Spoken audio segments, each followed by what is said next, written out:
mau ditangkap sebanyak apapun koruptor, saya sepakat koruptor harus ditangkap. Tapi pertanyaannya, apakah kemudian uang yang hilang ini lantas kemudian kembali? Dan sekarang setelah 1,5 tahun, lumbung padi sudah terbakar. Korupsi sudah terjadi. Dan kemudian kita membahas ini lagi berulang-ulang. Evaluasi tata kelola. No, tata kelola itu dilakukan sejak hari pertama kebijakan itu diluncurkan. MBG Watch dari awal kan banyak menyoal. Tadi disebut juga oleh Bang Andre bahwa mendengar termasuk dari MBG Watch. Cukup sampai dengan penangkapan, terus kemudian merombak pimpinan, dan kemudian tadi disampaikan ada moratorium, ada 5 poin sebagai reformasi total di BGN. Saya to the point saja ya. Nggak apa-apa, memang harus to the point. Menurut hemat saya, pemerintah tidak mendengar. Apanya? They don't listen. Di mananya? Bagian mananya Anda? Ini sudah 1,5 tahun. Kerusakan sudah terjadi, lumbung sudah terbakar, korupsi sudah terjadi. Bahkan kalau bisa flashback ke belakang, 6 bulan sebelum MBG ini dilakukan, kami sudah mengumpulkan data, sudah mengeluarkan studi. Tahun 2024 sebelum MBG ini berjalan, kami sudah sampaikan 46% masyarakat mengendus ada potensi korupsi. Tahun 2024 kami juga sudah sampaikan, jangan bikin vendor-vendor besar, serahkan ke sekolah, serahkan ke komunitas UMKM lokal. Tahun 2024 kami juga sudah sampaikan potensi korupsinya dari mana saja.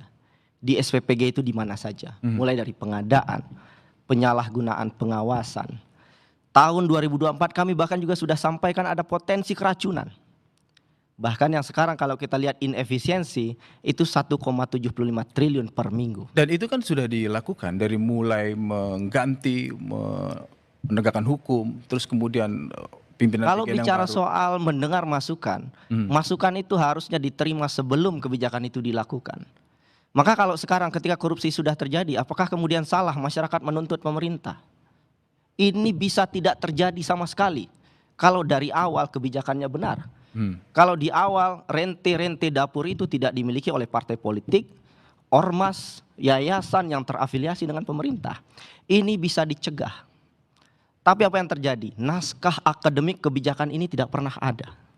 Ada banyak profesor di negara ini, ada BRIN, Bappenas, tidak ada satupun naskah akademik.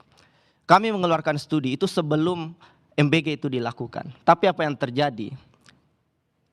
Tidak didengar. Dan kalau boleh saya jujur, setelah 1,5 tahun, apakah saya marah? Saya marah. Saya dapat beasiswa LPDP, saya lakukan apa yang saya bisa, bikin studi. Saya pengen tidak ada korupsi dan kami sudah mengeluarkan studi itu. Dan sekarang korupsi terjadi. Triliunan rupiah uang sudah hilang.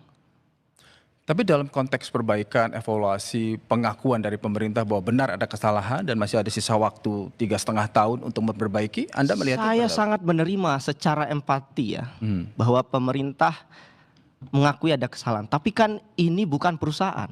1 rupiah pun rugi dari salah tata kelola kebijakan, maka yang rugi adalah uang masyarakat. Beda dengan mengurusi perusahaan. Perusahaan salah hitung, yang rugi adalah perusahaan. Tapi meskipun ketika sudah pengelola negara ada salah sanksi hitung, hukum yang sekarang sedang berproses. mau ditangkap sebanyak apapun koruptor, saya sepakat koruptor harus ditangkap. Tapi pertanyaannya, apakah kemudian uang yang hilang ini lantas kemudian kembali? Apakah kemudian sampai 2029 kita disuguhi tangkap menangkap terus?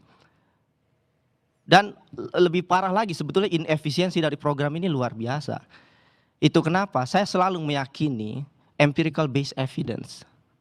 Jangan sampai di negara ini politik rente mengalahkan kajian akademik. Itu yang kami sesalkan. Karena dari awal kajian akademiknya nggak kuat, pilotingnya nggak ada, hantam saja kiri kanan depan belakang, dan sekarang setelah 1,5 tahun, lumbung padi sudah terbakar. Korupsi sudah terjadi. Dan kemudian kita membahas ini lagi berulang-ulang, evaluasi tata kelola. No, tata kelola itu dilakukan sejak hari pertama kebijakan itu diluncurkan. Sebagai bentuk evaluasi, Anda tidak melihat ada perbaikan? Tentu kita berharap ada evaluasi, tentu saja. Menko Pangan Zulhas mengatakan salah satu Ya. alasan mengganti pimpinan BGN adalah karena ditemukan pemborosan, ada tata kelola yang salah dan sebagainya. Kita dengarkan dulu pernyataan dari Menko Zulhas. Dan pada saat itu akhirnya Presiden mendengar dan sudah mengambil keputusan ya diganti dengan manajemen yang baru istilah kita ya. Oleh karena itu perlu waktu penataan ya 1 bulan ya. Kalau 6 juta satu hari, maka 1 bulan ada pengeluar lebih 1 triliun pemborosan. Berarti kalau 1 tahun berapa itu Bu? 12 triliun. Nah, ini yang maka perlu penataan untuk ditata agar bisa diperbaiki dan diselesaikan. Saya mau ke Mas Edi. Mas Edi, tadi kan clear tuh ya, mengatasnamakan Presiden, menyampaikan bahwa alasannya jelas, copot, kemudian ada tata kelola yang salah. Tetapi saya ingin bertanya, 1 bulan cukup ya untuk kerusakan yang begitu parah gitu kan, banyak sekali, atau Mas Edi mau menjelaskan seperti apa? Saya ingin mengistilahkan MBG ini ibaratnya sebuah bis besar. Bis besar, oke. Penumpangnya banyak. Berjalan sudah. Kadang-kadang jalannya ugal-ugalan sehingga ada yang muntah. Gitu. Ya. Yang jarak jauh, jarak dekat, bayarnya tetap sama 6 juta. Gitu. Nah, sehingga akhirnya perlu dilakukan evaluasi. Setelah begitu banyak masukan dari masyarakat. Masyarakat memberikan masukan, pemerintah mendengar, pemerintah merespons. Ya. Caranya gimana? Kita moratorium dulu. Kita hentikan dulu pembangunan SPPG.